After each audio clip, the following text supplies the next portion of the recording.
નમસ્તે વિદ્યાર્થી મિત્રો, એસએન વિદ્યાલય પરિવારના ઈ લર્નિંગ પ્રોગ્રામમાં ધોરણ 12 અંગ્રેજી ગ્રામર સાથે હું સુનિલ મોટકા ફરી એક વખત આપ સમક્ષ ઉપસ્થિત થયો છું.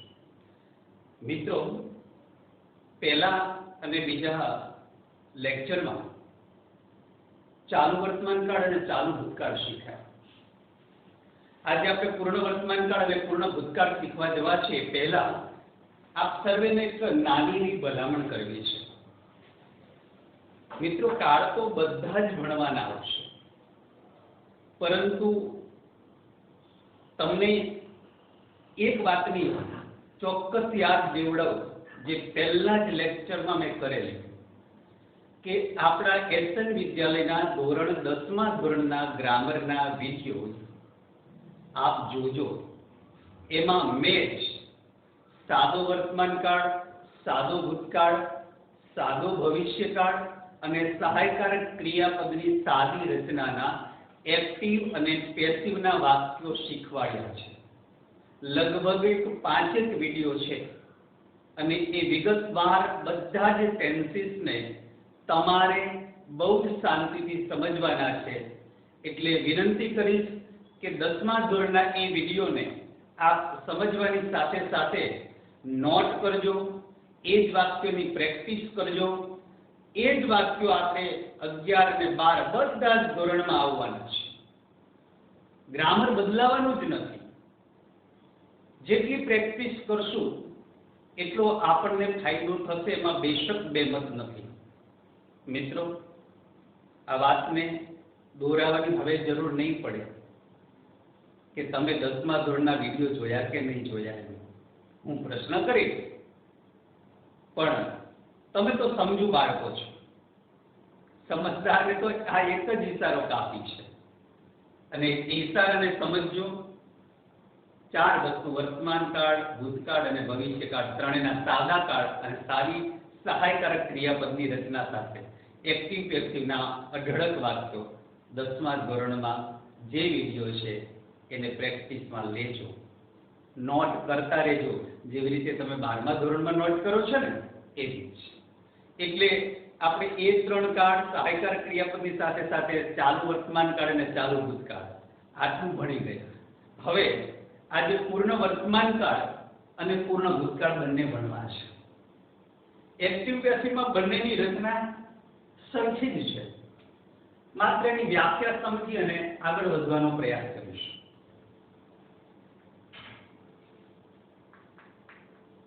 The present perfect tense એટલે કે પૂર્ણ વર્તમાન કાળ ક્યારે વપરાશે? પૂરી થઈ ગયેલી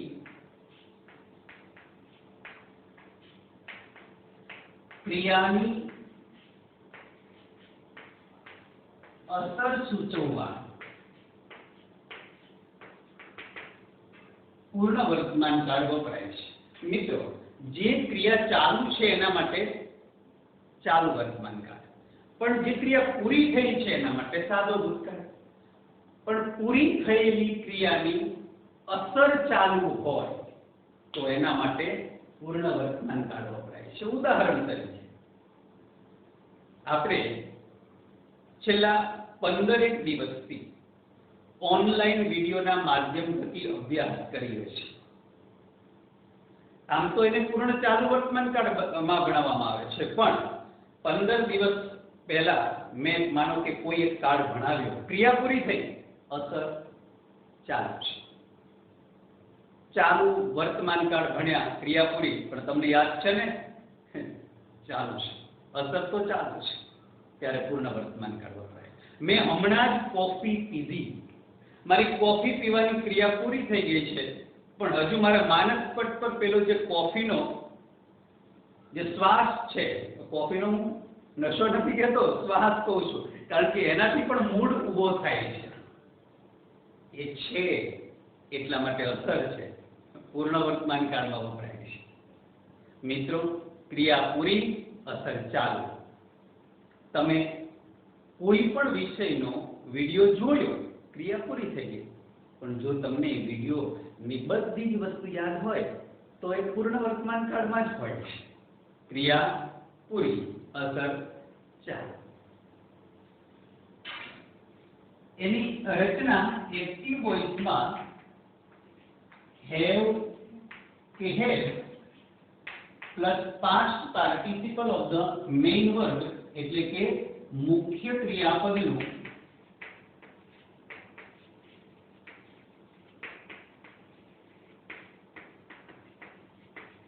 ભૂતકૃદન.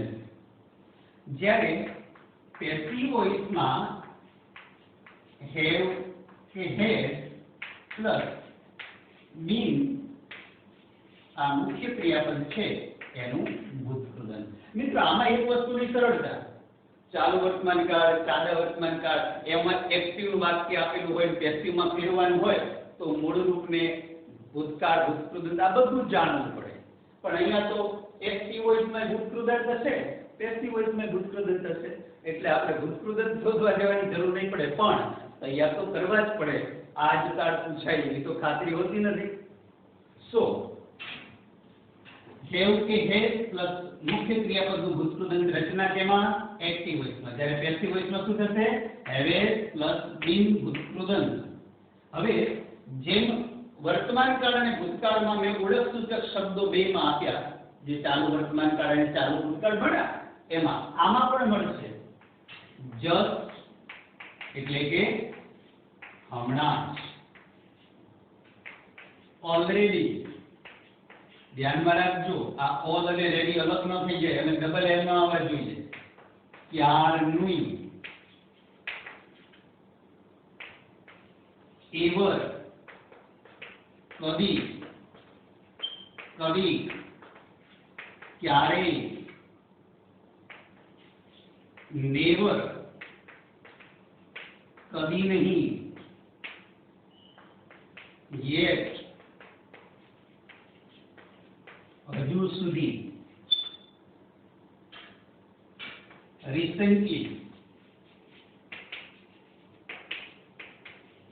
તાજેતરમાં, ફાઇનલી, અનકેજ, સો ફાર, હજુ સુધી, till now, just now, હજી હમણાં.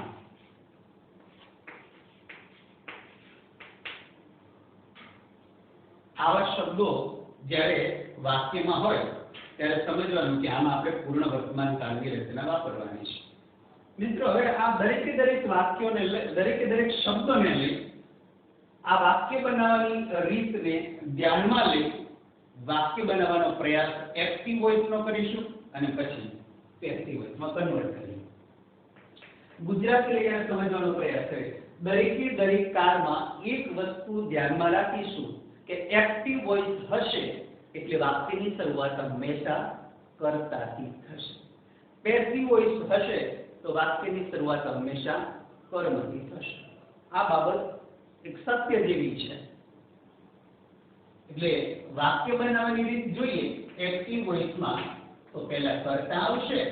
કર્તા મુજબ હેવ કે હેડ. કહેવાની જરૂર ન હોય કે ક્યારે હેવ વપરાય ક્યારે હેડ વપરાય. એક વચનનું કર્તા હોય નામ કે સર્વનામ તો એની સાથે હેડ આવે છે. બહુવચનમાં હેવ આવે છે પણ એમાં એક આઈ અપવાદ છે. આઈ સાથે હેવ આવે છે. બાબત ધ્યાનમાં રાખીશું. પછી ભૂતકૃદન અને બાય વડે કર્તા. જ્યારે પેસિવ વોઇસનું વાક્ય હશે ને તો એમાં પહેલા કર્મ હશે. કર્મ મુજબ મૂકવાનું છે હેવ કે હેડ.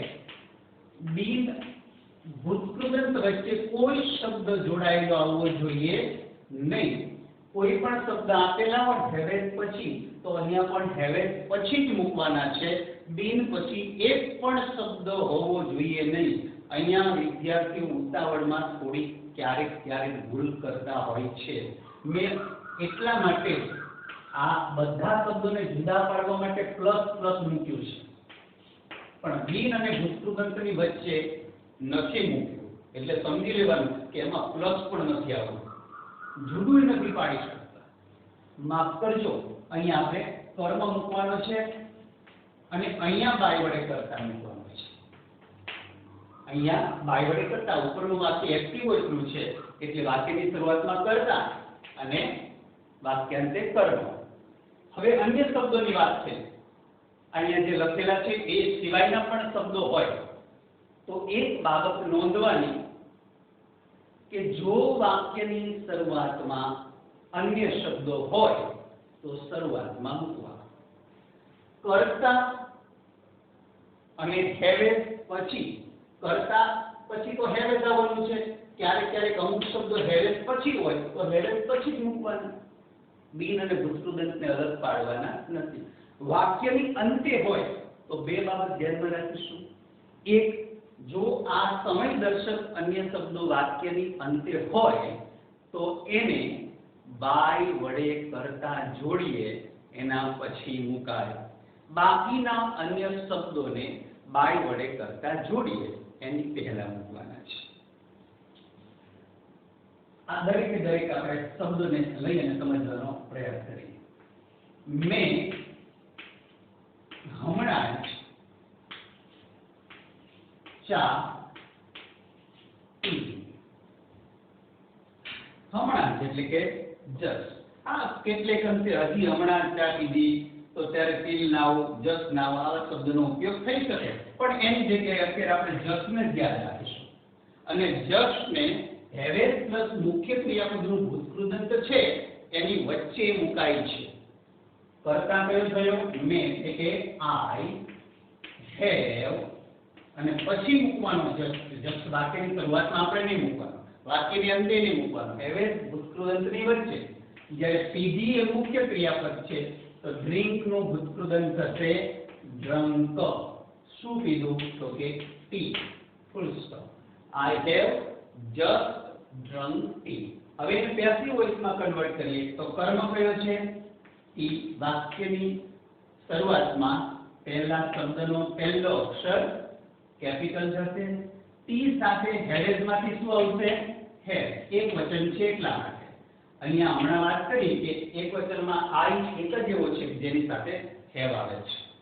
T has just been drunk by me. Has been ભૂતકૃદંત, પણ વચ્ચે જસ્ટ આપેલો છે તો have પછી જ મૂકવાનો છે. બીજું વાક્ય, તેણીએ ક્યારનું તેનું ગૃહ કાર્ય પૂરું કરી લીધું છે.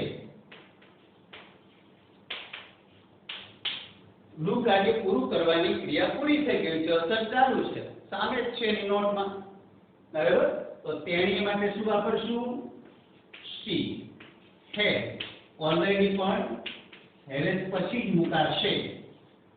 she has ઓલરેડી પૂરું કરી લીધું છે એટલે કે completed. શું પૂરું કરી લીધું છે? તેનું ગૃહ કાર્ય.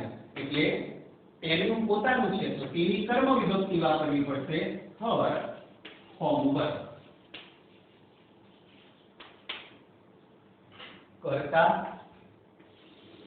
મુખ્ય ક્રિયાપદ વચ્ચે આ શબ્દ છે અને her homework એ કર્મ થયો. તો પેસિવ વોઇસમાં ફેરવતી વખતે કર્મ મૂકીશું. her homework has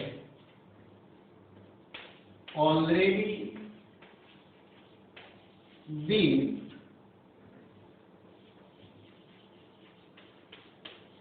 completed by her.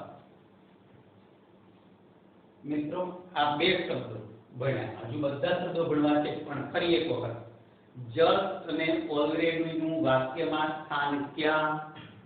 હેવેસ ભૂતકૃદંતની વચ્ચે, એટલે કે હેવેસ પછી. પેસિવ વોઇસમાં ફેરવવાનું હોય તો પણ ભૂતકૃદંતની અને બિન અને ભૂતકૃદંતની વચ્ચે કઈ શબ્દ મુકાતો નથી, એટલે હેવેસ પછી જ મૂકવાનું થાય છે. કર્મ વાક્યની શરૂઆતમાં પેસિવ વોઇસમાં હોય, એક્ટિવ વોઇસમાં વાક્યની શરૂઆતમાં કર્તા થાય છે. જોઈ લેજો, નોંધ કરી લેજો, મનસ્થ પણ કરી લેજો. આ શબ્દને ધ્યાનમાં રાખજો. કમ્પ્લીટ ધ સેન્ટેન્સ આવે ત્યારે આપણા માનસ પટ પર એક શબ્દ બાકી ન રહી જવો જોઈએ. Just, already, ever, never, yet, recently, finally, so far, till now, just now આવા શબ્દો વાક્યમાં આપેલા હોય તો આપણે એ વાક્ય પૂર્ણ વર્તમાન કાળની રચનાનું બનાવવાનું રહેશે. બસ. અને પૂર્ણ વર્તમાન કાળની એક્ટિવ અને પેસિવની રચના. એક્ટિવ વોઇસમાં કર્તા હેવેસ ભૂતકૃદંત કર્મ, પેસિવ વોઇસમાં કર્મ હેવેસ બિન ભૂતકૃદંત. અને દરેકે દરેકનું સ્થાન હું આવી રીતે સમજાવતો જઉં છું અને તમારે ધ્યાનમાં રાખવું જવાનું કે સાહેબે વાત કરી કે ભાઈ જસ્ટ અને ઓલરેડીનું સ્થાન ક્યાં એક્ટિવ વોઇસમાં હેવેસ ભૂતકૃદંતની વચ્ચે, પેસિવ વોઇસમાં પણ હેવેસ પછી. ઓકે મિત્રો, આ રચનાને ને વાક્યને એકવાર નોટ કરી લેજો.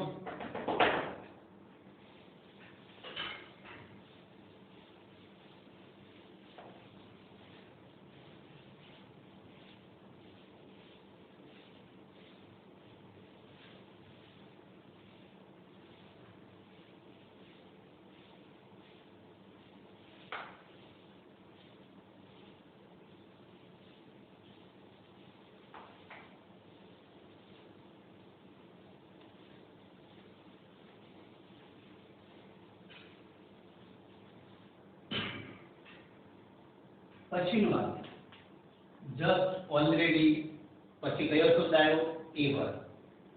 એવર મિત્રો જ્યાં સુધી કદી ક્યારેયના સંદર્ભમાં વાપરવાનો હોય ત્યારે પ્રશ્ન વાક્યમાં જ વપરાય.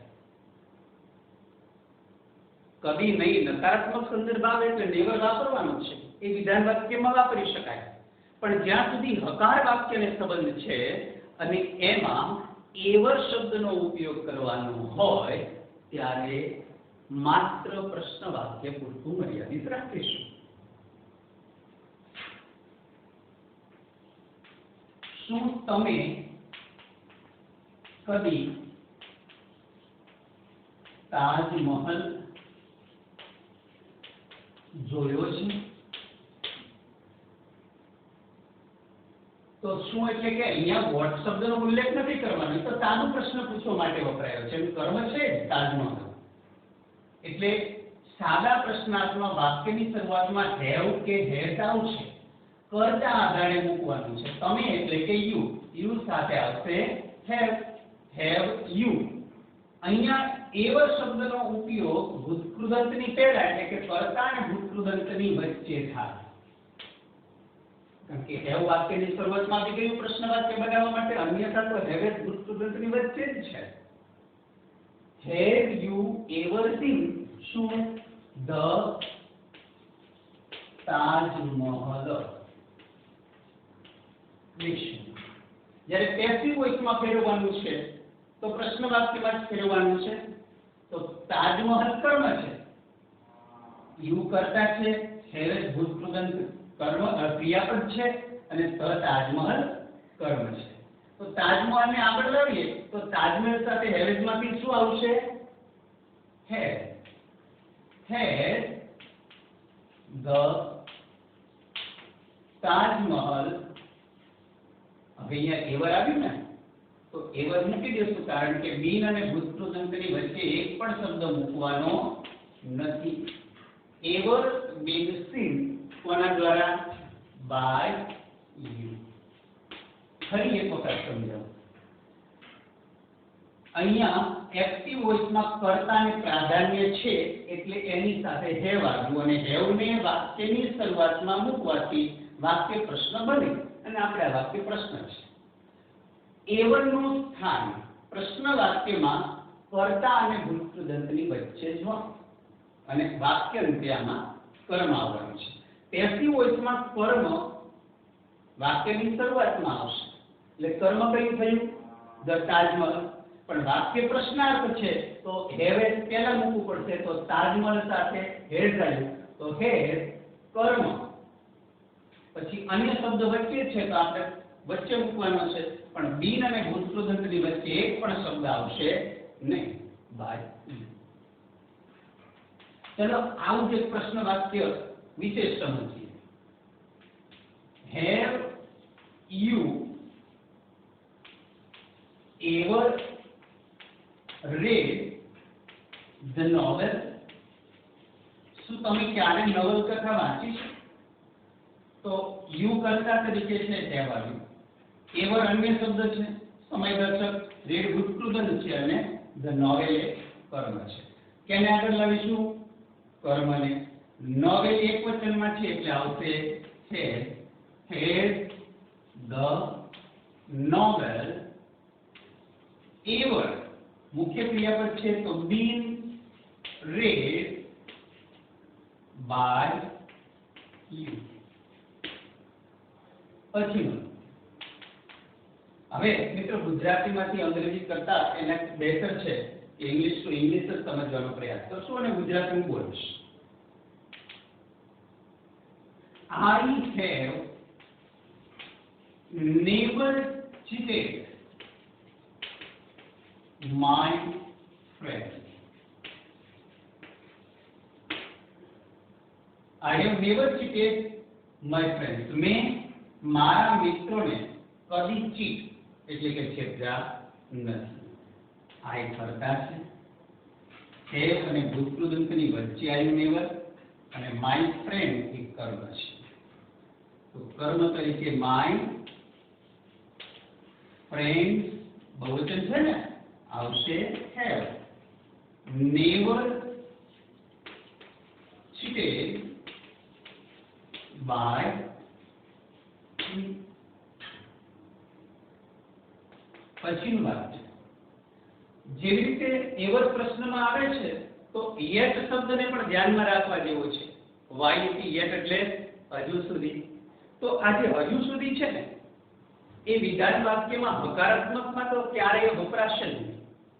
એમ ક્યારેય નહીં કે મેં હજુ સુધી મારું ગૃહ કાર્ય કર્યું છે, ના. પ્રશ્ન વાક્યમાં પણ નકાર, વિધાનમાં પણ નકાર. શું તમે હજુ સુધી તમારું ગૃહ કાર્ય કર્યું છે? બરોબર છે. નેગેટિવ બતાવવું છે તો મેં હજુ સુધી મારું ગૃહ કાર્ય કર્યું નથી. બંને લઈને સમજવાનો પ્રયાસ કરીએ. મેં હજુ સુધી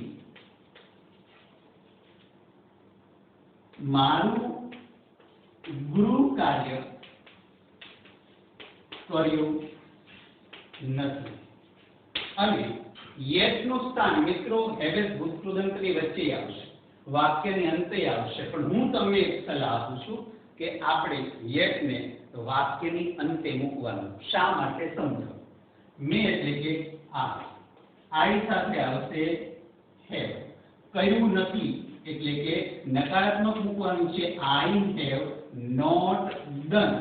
હા, તમે અહીંયા have not નું શોર્ટ ફોર્મ haven't શબ્દનો ઉપયોગ કરી શકો છો.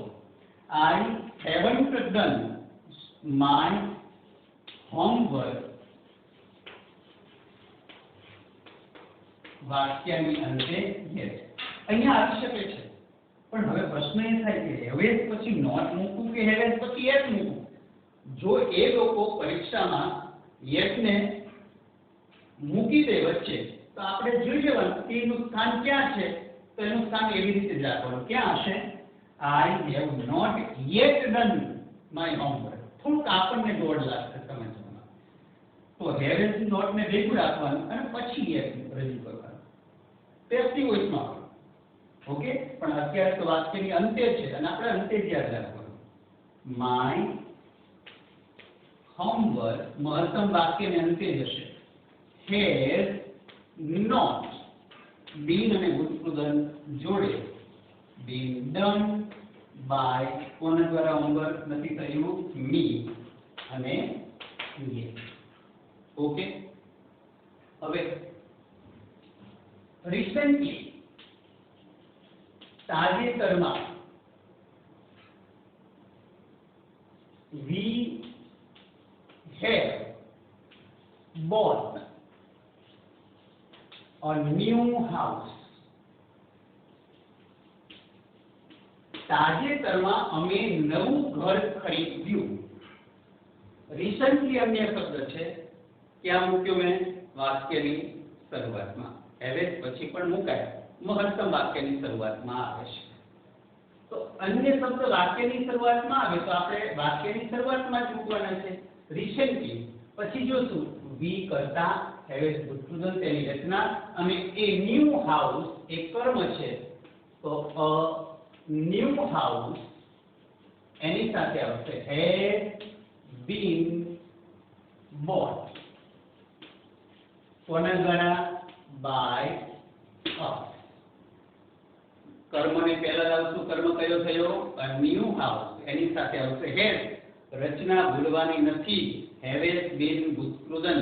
ભૂતકૃદન તો આપેલું જશે, માત્ર મૂકવાનું વચ્ચે been જ છે અને by વડે કરતા મૂકી દઈશું. Finally,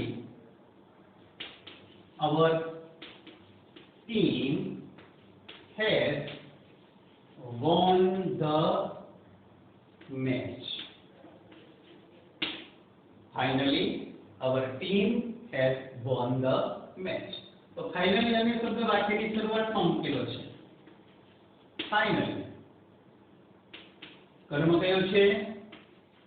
the match. our team કરતા has won ક્રિયાપદ અને એના પછી જે હોય એ કર્મ. the match has been won by our team. મિત્રો, so far શબ્દ આવ્યો છે. so far એટલે હજુ સુધી, yet એટલે હજુ સુધી. જે શબ્દ આપણે ભણ્યા નેગેટિવમાં, મેં હજુ સુધી મારું ગૃહ કાર્ય કર્યું નથી, એટલે વાક્યને અંતે આવ્યું. so far ને એવી જ રીતે વાક્યની અંતે જ મૂકવાનું હોય છે.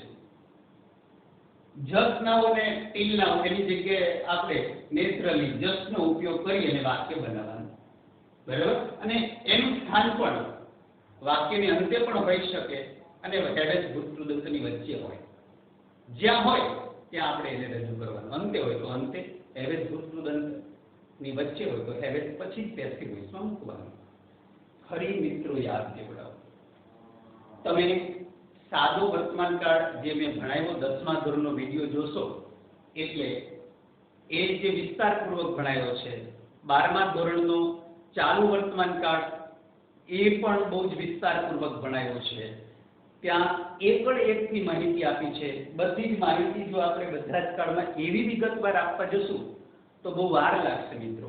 પણ એક કાર્ડ પાક્કો થઈ જાય એટલે એક્ટિવમાંથી પેસિવમાં ફેરવતા બીજા કાર્ડમાં સહેજ પણ વાર લાગતી નથી. એટલે પૂર્ણ વર્તમાન કાળના આટલા શબ્દો યાદ રાખીશું.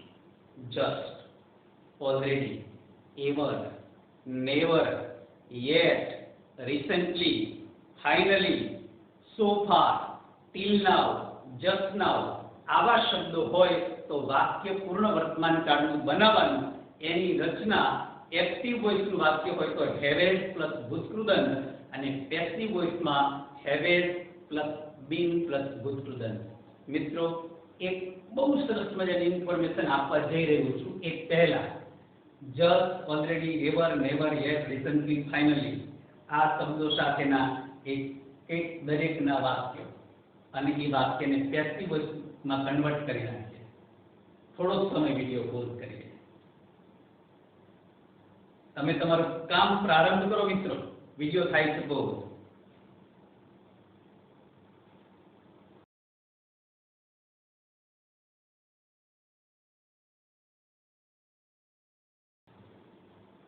ઓકે મિત્રો, તમે બધા જ વાક્યો લખ્યા હશે અને મને તમારા ઉપરનો વિશ્વાસ છે એટલે હું કહી શકું કે વાક્ય સાચી હશે. શબ્દનું સ્થાન ક્યાં કરતા હેવેઝ ભૂતકૃદંત, બસ આટલું જ યાદ રાખવાનું છે મિત્રો. ઓકે, પણ મેં વિડિયો પોસ્ટ કરીએ એ પહેલા બહુ સરસ મજાની વાત કરી કે એક અગત્યની વાત કહેવા જવાનું છે અને એ અગત્યની વાત છે આપણે ચાલુ વર્તમાનકાળ ભણ્યા ને એના ઓળખ સૂચક શબ્દો કયા હતા? Look, C, listen, here, watch, run, smell. આવા આજ્ઞાદર્શક શબ્દો પછી ક્રિયાપદ આવે તો ચાલુ વર્તમાન કાળની રચના એમિઝાર આઈએનજી અથવા એમિઝાર બેઇંગ ભૂતકૃદંત એક્ટિવ વોઇસ પેસિવ વોઇસ ઓળખીને મુકાય. એ સિવાય પણ now, at this time, at this moment, at present જેવા શબ્દો હોય તો પણ ચાલુ વર્તમાન કાળની રચના મુકાય. એક અગત્યની વાત સમજાવવા જઈ રહ્યો છે મિત્રો. ચાલુ વર્તમાન કાળ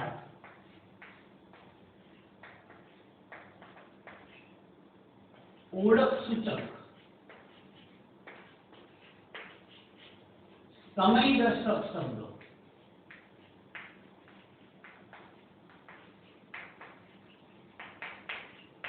વાક્યમાં આપેલા હોય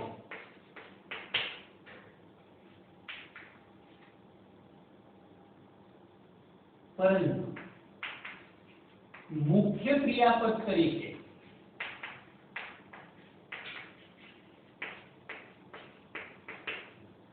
લાંબો સમય ક્રિયા ન કરી શકે તેવા ક્રિયાપદનો ઉપયોગ કરવાનો હોય તો પૂર્ણ વર્તમાન કાળમાં થાય.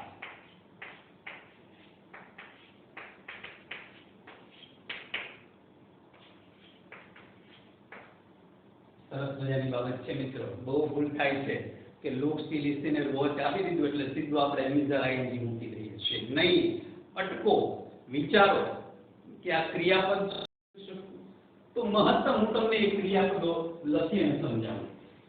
Start, stop, begin, finish, find, complete, leave, avoid, open, shut, check, etc. આના ઉપરથી ખબર પડી જશે. સ્ટાર્ટ એટલે શરૂ કરવું, બીગિન એટલે પણ શરૂ કરવું. મેં લખવાનું શરૂ કરી દીધું કે ચાલુ વર્તમાન કાળ એટલે અહીંથી જ મારું લખવાનું શરૂ થઈ ગયું. બરાબર? પછી લખી રહ્યો છું તો ઘણું બધું લખાય છે, પણ લખવાનું મેં શરૂ કરી દીધું તરત જ ઓન ધ સ્પોટ. એના માટે મારે પેલા હાથને રોટેશનમાં લાવવો પડે અને પછી લખવાનો પ્રારંભ કરવો એવું તો છે જ નહીં. આપણે લખીએ છીએ એટલે પેન નોટ ઉપર જાય, મારું ચોક બોર્ડ ઉપર જાય એટલે on the spot the process is going on. લખવાની ક્રિયા શરૂ થઈ જાય. સ્ટોપ એટલે તરત ને તરત સ્ટોપ, ઓન ધ સ્પોટ. એના માટે આપણે હાથને હલાવવો પડે, પછી ધીરે ધીરે થઈ જાય, પછી મૂકે નહીં, એવું નથી. પૂરું એટલે પૂરું, સ્ટોપ. બીગિન પણ એમાં જ આવશે, ફિનિશ પણ. ફાઇન્ડ શોધવું. અહીંયા મેં ચોક મળતો નથી, નજર માર્યો, શોધી લીધો. તો પછી મારે ત્યાં આંખ અને ચોક વચ્ચેનો સંબંધ લાંબો સમય જોવા માટે ચાલશે, પણ શોધવાની પ્રોસેસ તો પૂરી થઈ ગઈ ને. કમ્પ્લીટ જેવી રીતે ફિનિશ માં આવ્યું છે એવી રીતે કમ્પ્લીટ માં આવ્યું છે. લીવ, હું આ ચોક છોડું છું, એ આ છોડ્યો તો વાર લાગી, વાર છૂટો એટલે છૂટો, પકડી રાખવું છે તો પકડી રાખ્યો. જેવો હાથ ના બે આંગળા પોળા, ચોક લીવ પડી ગયો. એવી રીતે અવોઇડ, અવગણવું. અવગણવાની ક્રિયા લાંબો સમય ન હોય, જતા હોય, કોઈને અવગણતા હોય તો ઓન ધ સ્પોટ અવગણી દીધા. ઓપન, ખોલવું. બારણું ખોલતા હોય એટલે સેટ ખોલી નાખ્યું એટલે બારણું ખુલી ગયું કે ઓપન, એવું બધું લાંબુ સમય ન જાય. શટ, બંધ કરવા, બસ. ઓકે, આ લાંબો સમય ક્રિયા નથી કરી શકતા એવા બીજા ક્રિયાપદો હશે, તમારે ઓળખવાના રહેશે. જો ચાલુ વર્તમાન કાળ ઓળખ સૂચક શબ્દો સાથે આ શબ્દો આપેલા હોય તો એને પૂર્ણ વર્તમાન કાળમાં વપરાય. હેડ ભૂતકૃદંત, હેડ બીન ભૂતકૃદંત. ઉદાહરણ તરીકે લુક, આઈ ખાલી જગ્યા માય વર્ક કૌંસમાં સ્ટાર્ટ. આપણે તો તરત યાદ આવી જાય લૂક આપેલું છે, અલ્પવિરામ છે, હા મૂકો એમ જરા એમથી પણ અટકો ક્રિયાપદને સમજવાનો પ્રયાસ કરવાનો છે. સ્ટાર્ટ એટલે શરૂ કરવું, જે ઓન ધ સ્પોટ થાય છે. લાંબો સમય લખવાની ક્રિયા થાય છે પણ શરૂ કરવાની ક્રિયા લાંબો સમય થતી નથી. એટલે જવાબ લૂપ પછી અલ્પવિરામ હોવા છતાં પણ હેવ સ્ટાર્ટેડ એમ થશે. બીજું સી ખાલી જગ્યા હર વર્ક નાવ. નાવ શબ્દ આપેલો છે અને કાઉન્સમાં આપણે શબ્દ મૂકવો છે સ્ટોપ. સ્ટોપ જવાબ શું થશે? he has stopped her work now. Watch. Boys ખાલી જગ્યા their work.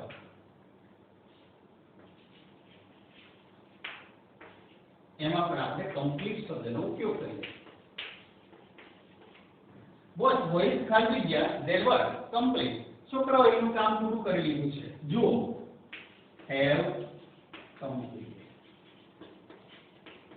એટલે યાદ રાખવા માટે મેં તો છે ને આવા શબ્દોને હોટ વર્બ થી યાદ રાખી દેવા કે હોટ વર્બ આપેલા હોય તો હોટ વર્બ કોઈ ચાલુ કાળમાં ન આવે. ગરમા ગરમ ક્રિયાપદો છે મિત્રો. આજે આને કોઈ એવો શબ્દ નથી અલગ રીતે ઇંગ્લિશ ગ્રામરમાં કે હોટ વર્બ છે, પણ આપણે આપણી સરળતા માટે જલ્દીથી સમજાય એના માટે કોઈ પણ એક સ્ટ્રેટેજી વાપરી શકીએ. આ શબ્દને નામ આપીએ છીએ હોટ વર્બ અને આ હોટ વર્બ ક્યારે ચાલુ કાળમાં આપણે મૂકવાના નથી. ચાલુ વર્તમાન કાળ ઓળખ સૂચક શબ્દો હોય તો પણ નહીં, અને કદાચ આ શબ્દો ચાલુ ભૂતકાળમાં ઓળખ સૂચક શબ્દો આપેલા હોય તો પૂર્ણ ભૂતકાળ સાથે લેવાના છે, જે આપણે પછીના લેક્ચરમાં સમજવાનો પ્રયાસ કરીશું. મિત્રો અત્રે મેં તમને આજે પૂર્ણ વર્તમાન કાળ ભણાવ્યો. નેક્સ્ટ પીરિયડમાં આપણે પૂર્ણ ભૂતકાળ અને પૂર્ણ ભવિષ્યકાળ બંને સાથે લેશું. પછી પૂર્ણ ચાલુ વર્તમાન કાળ લઈ અને તરત જ ડિગ્રી, એડવર્બ ક્લોઝ જેટલા છે એટલા બધા, એડજેક્ટિવ ક્લોઝ, નાઉન ક્લોઝ અને પેપર જે પૂછાય છે એની પદ્ધતિ અનુસાર બધી જ બાબત વિગતવાર સમજી લેવાનો પ્રયાસ એક આદર્શ પ્રયત્નના માધ્યમ થકી કરશું. એમાં બેશક બેમત નથી, પરંતુ આજે જે મેં વસ્તુ ભણાવેલી છે એને નોટ કરજો, તમે જાતે પ્રેક્ટિસ કરજો. અને હા, એક વાત યાદ દેવડાવી દઉં કે 10મા ધોરણના આપણા અંગ્રેજી ગ્રામરના ઓનલાઈન વિડીયો જોવાનું ભૂલતા નહીં. જે સાદી રચના મેં તમને ભણાવી નથી, પણ હું તમને રિક્વેસ્ટ કરું છું, ત્યાં 10મા ધોરણમાં મેં જ ભણાવ્યું છે, એટલે એ બધું વિગતવાર તમે ચેક કરી લેજો. મિત્રો ખૂબ મહેનત કરજો. માતા પિતાના સંકલ્પને સાકાર કરવા માટે આપણી બેની જવાબદારી છે. ચાલો એ જવાબદારી આપણે સહજ ભાવે નિભાવીએ અને એક વખત માતા પિતાનું જે ચહેરા ઉપરનું સ્મિત તમે મહેનત કરતા હશો ને કે ત્યારે મલકાઈ જશે ને, એ જોવાની મજા ભગવાન પણ લેતો હશે. વાહ! બાકી એ સ્મિત તમારી મહેનતના કારણે આવ્યું છે, તો ભગવાન તમને આશીર્વાદ આપશે. મિત્રો ખૂબ ખૂબ ધન્યવાદ. ભણજો, વિશેષ ભણજો, મહેનત કરજો, એનો કોઈ વિકલ્પ નથી. નમસ્કાર.